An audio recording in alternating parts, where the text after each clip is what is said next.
നമുക്ക് ഈ തന്നിരിക്കുന്ന നമ്പറുകളെ എങ്ങനെ ഡിവൈഡ് ചെയ്യാമെന്ന് നോക്കാം. ഡെസിമൽ നമ്പറുകളാണ്. അപ്പോൾ നമ്മുടെ ഒന്നാമത്തെ ക്വസ്റ്റ്യൻ നോക്കാം. ഒന്നാമത്തെ ക്വസ്റ്റ്യൻ എന്താണ്? 12.5 ബൈ 0.5. ഓക്കെ. അപ്പോൾ നമ്മൾ ആദ്യം ചെയ്യുന്നത് ഈ ഡെസിമൽ മാറ്റി, ഡെസിമൽ ഇല്ല എന്ന് വിചാരിക്കുക. അപ്പോൾ 125ഉം 5ഉം 125നെ 5 കൊണ്ട് ഡിവൈഡ് ചെയ്താൽ 25 എന്ന ആൻസർ കിട്ടും. നോക്കാം, മുകളിൽ ഡെസിമൽ കഴിഞ്ഞ് ഒരു നമ്പറുണ്ട്, താഴെ ഡെസിമൽ കഴിഞ്ഞ് ഒരു നമ്പറുണ്ട്.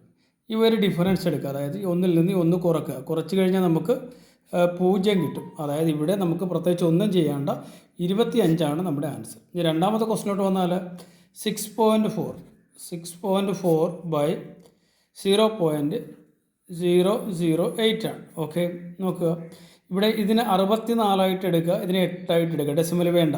അപ്പോൾ 64നെ 8 കൊണ്ട് ഡിവൈഡ് ചെയ്താൽ നമുക്ക് 8 എന്ന ആൻസർ കിട്ടും. ഓക്കെ, ഇനി ഇവിടെ ഡെസിമൽ കഴിഞ്ഞ് ഒരു നമ്പറുണ്ട്, ഇവിടെ ഡെസിമൽ കഴിഞ്ഞ് 3 നമ്പറുണ്ട്.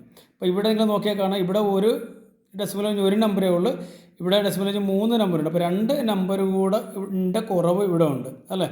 ഡെസിമലിൻ്റെ 2 നമ്പറിൻ്റെ കുറവുണ്ട്. ആ 2 നമ്പർ ഇവിടെ നമുക്ക് 0 ഇട്ട് കൊടുക്കാം. അപ്പോൾ നമുക്ക് 800 എന്ന ആൻസർ കിട്ടും. അങ്ങനെയാണെങ്കിൽ നമുക്ക് 4.8 ബൈ 0.06. ഇതിൻ്റെ ആൻസർ നിങ്ങളൊന്ന് കമൻറ്റ് ചെയ്യാനായിട്ട് ശ്രമിക്കുക.